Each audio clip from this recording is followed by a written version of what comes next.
Olá, tudo bem? Hoje nós vamos ver sistemas de equações do primeiro grau com duas incógnitas no plano cartesiano. Antes de começarmos, vamos recordar primeiro uma equação do primeiro grau com duas incógnitas. Neste primeiro exemplo, x mais y igual a 6 é uma equação do primeiro grau com duas incógnitas. Nós vamos descobrir alguns valores que respondem a essa solução, tá? X e y. Eu fiz uma tabela aqui, colocando alguns valores para x, poderiam ser outros. Se eu pegar o x valendo menos 4 e coloco na equação, qual seria o valor de y? Menos 4 mais y igual a 6. Então, menos 4 fica mais 4, então y igual a 10. Se o x agora valer menos 2, quanto será que valerá o y? Menos 2 mais y igual a 6, então y vai valer 8. Se o x valer 0, 0 mais y igual a 6, então y vale 6. Agora, se o x valer 2, aqui vai ficar menos 2, então y vai valer 4. E se o x valer 4, 4 mais y igual a 6, o y vai valer 2. De novo, eu inventei os valores para x, você poderia inventar outros valores para x, tá? Agora, uma coisa importante, esses valores que eu estou inventando, eles são próximos do zero, porque se a intenção é colocar cada par ordenado criado aqui no plano cartesiano, nós temos que saber escolher alguns valores que não fiquem muito longe da origem. Tá? Então, cada par, menos 4 e 10, menos 2 e 8, 0 e 6, 2 e 4 e 4 e 2, são chamados pares ordenados que nós vamos colocar no plano cartesiano.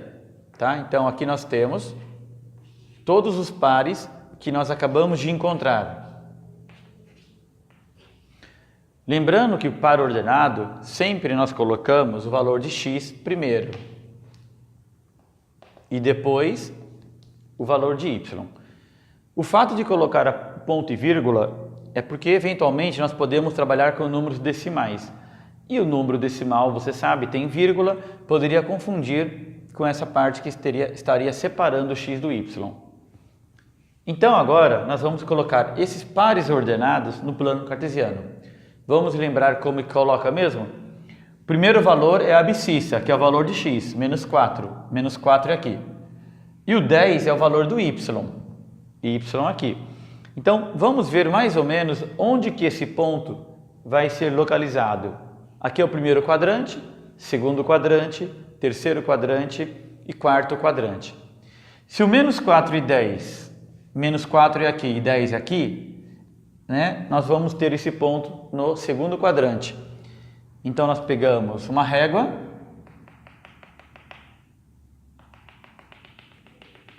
construímos uma reta auxiliar, uma linha pontilhada ou mesmo a lápis bem fraquinho, para encontrar esse ponto que é o x valendo menos 4 e o y valendo 10.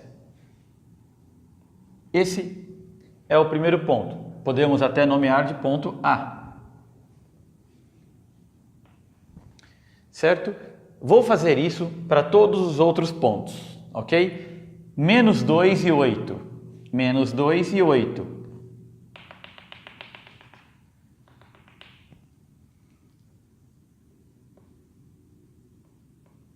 Aqui é o ponto B. 0 e 6. 0 e 6. Nesse caso, quando um dos valores da coordenada for 0, o ponto vai se situar no próprio eixo, tá? Quando o x for 0, esse ponto número 6 já é diretamente aqui. Então, aqui é o ponto C. O ponto D, 2 e 4. 2 e 4 agora vai ficar no primeiro quadrante.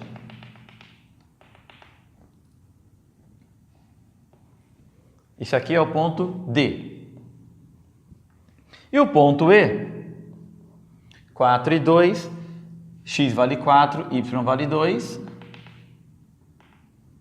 nós temos esse ponto aqui. Correto? Repare que todos esses pontos, eles ficam alinhados. Portanto, eu posso pegar a régua e traçar uma reta passando por esses pontos.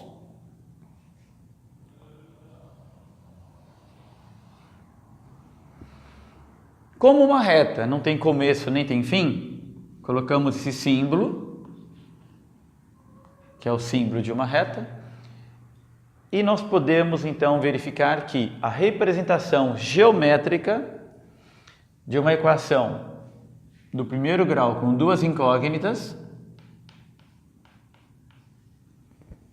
é uma reta. Aí você pode estar perguntando, mas professor, e se eu tivesse escolhido outros valores de x? Obviamente eu teria um outro valor para y. Então, se eu vou ter um par aqui diferente do que está aqui, será que esse par estaria sobre essa reta? Faça um teste você mesmo. Você vai verificar que não importa os pares que você vai criar aqui, desde que tenha feito a conta certa. Cada par que está aqui, que é a solução dessa equação, vai estar nessa reta. Portanto, se é uma reta, agora que nós já sabemos, não há mais a necessidade de ficar desenhando, encontrando muitos pares. O ideal é que você treine no começo com vários pares. Depois, com o tempo, você pode escolher 3 ou 4 pontos. Escolher 2 pontos é um pouco arriscado, porque se você fizer um cálculo errado, você não vai perceber e vai surgir uma reta, né? Porque vai passar pelos 2 pontos. Então, o ideal é que você calcule uns 3, 4 pontos para verificar se eles ficam alinhados. Ficando alinhados, fique tranquilo, você vai lá com a régua e desenha a reta. Tudo bem?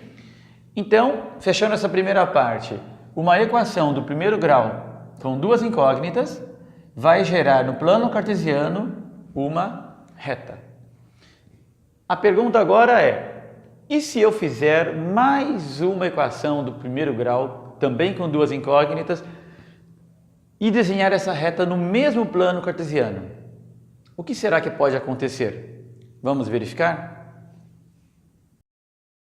A outra equação que eu escolhi foi x menos y igual a menos 2. E nós vamos montar novamente uma tabela com várias soluções dessa equação. Para facilitar, eu isolei a letra y nessa equação, porque como a gente vai ter o valor de x, fica mais fácil para fazer a conta, tá bom? Então, se o x valer menos 4 mais 2 dá quanto? Menos 2. Agora, x vai valer menos 2. Menos 2 mais 2, 0. E assim por diante. Cada valor de x aqui, você coloca aqui e calcula o valor do y. Tudo bem? Então, essas novas coordenadas, esses novos pares aqui, vieram de onde? X e y que a gente foi calculando. O x você inventa e o y você calcula. E agora, cada par aqui, nós vamos colocar no plano cartesiano. Observe o primeiro, menos 4 e menos 2. Menos 4 para o x e menos 2 para o y. Terceiro quadrante. Menos 2 e 0. Menos 2 para o x, 0 para o y, fica no próprio eixo. 0 e 2 também, né? Quando tiver 0, o ponto vai estar no próprio eixo. x0 e y2 é aqui. X valendo 0, y valendo 2. X valendo 2, y valendo 4. X valendo 2, y valendo 4. Então, esse ponto é aqui. E x valendo 4, y valendo 6. X valendo 4, y valendo 6. Todos esses pontos estão alinhados. A gente fica mais tranquilo, né? Porque nós sabíamos que ia formar uma reta. E com a régua nós construímos esta reta que é a representação geométrica. Bom, observe o que aconteceu. Eu tenho aqui a primeira reta representando x mais y igual a 6 e a segunda reta representando x menos y igual a menos 2. O que você pode observar aqui? Que elas se interceptam, elas têm um ponto em comum nesse valor. Tenta entender o significado desse ponto. É um ponto que representa uma solução, só que ao mesmo tempo representa a solução das duas equações, né? porque esse ponto x igual a 2 e 4, ele está na primeira reta, então ele é a solução, mas também está na segunda reta, ele também é a solução. Então, com o plano cartesiano, você consegue descobrir a solução que atende as duas equações ao mesmo tempo. Isso é um sistema de equações, não é? Portanto, essa é a representação geométrica de um sistema de equações do primeiro grau com duas incógnitas. Mas a gente não parou aqui não, porque quando você tem duas retas no plano cartesiano, sempre elas vão se cruzar num ponto? Pense, vamos analisar as situações possíveis, né, de quando você desenha duas retas no plano cartesiano. Tudo bem? Então, pessoal, quando você tem no plano cartesiano o desenho de uma reta, de duas retas, o que pode acontecer em relação uma com a outra? Você pode ter duas retas chamadas de concorrentes, quando elas têm um ponto em comum. Você pode ter duas retas paralelas distintas ou duas retas paralelas coincidentes. Não tem outra situação, não é verdade? Mas interpretando a parte geométrica lá para o sistema de equações do primeiro grau, quando você tem duas retas concorrentes, significa que esse ponto aqui é a única solução do sistema. É o mais comum para o ensino fundamental, quando ele está procurando resolver um sistema. Mas lembre-se que nós podemos também ter situações onde as retas são paralelas. No caso, as duas equações representam retas paralelas, então você não vai ter nenhum ponto em comum. Então, nesse caso, nós dizemos que a solução ela é vazia. Ou, o terceiro caso, é quando as paralelas são coincidentes. Cada ponto pertence às duas, na verdade. Portanto, eu tenho infinitas soluções. Então, quando você tem um sistema de equações do primeiro grau com duas incógnitas, você tem apenas três situações. Quando um sistema tem apenas uma solução, isso aqui é o mesmo exemplo anterior, só que agora eu simplifiquei colocando só alguns pontos. Nós temos também, no caso de um sistema onde você não vai encontrar nenhum ponto em comum, porque a representação geométrica são duas retas paralelas distintas, tá? A verde x mais y igual a 6 e a reta azul, de cor azul, x mais y igual a 4. Na hora que você tenta colocar isso no plano cartesiano, você vai encontrar então duas retas paralelas. Solução é vazia. E a terceira situação é quando você tem um sistema onde uma equação, na verdade, ela é equivalente à outra, ela é múltipla, e nós temos como a parte geométrica duas retas paralelas coincidentes. Nesse caso, nós temos infinitas soluções. Tudo bem? Ok? Então, essas são as três situações possíveis para um sistema de equações do primeiro grau com duas incógnitas. E se você gostou dessa videoaula, inscreva-se no nosso canal e dê um like aí. Até a próxima!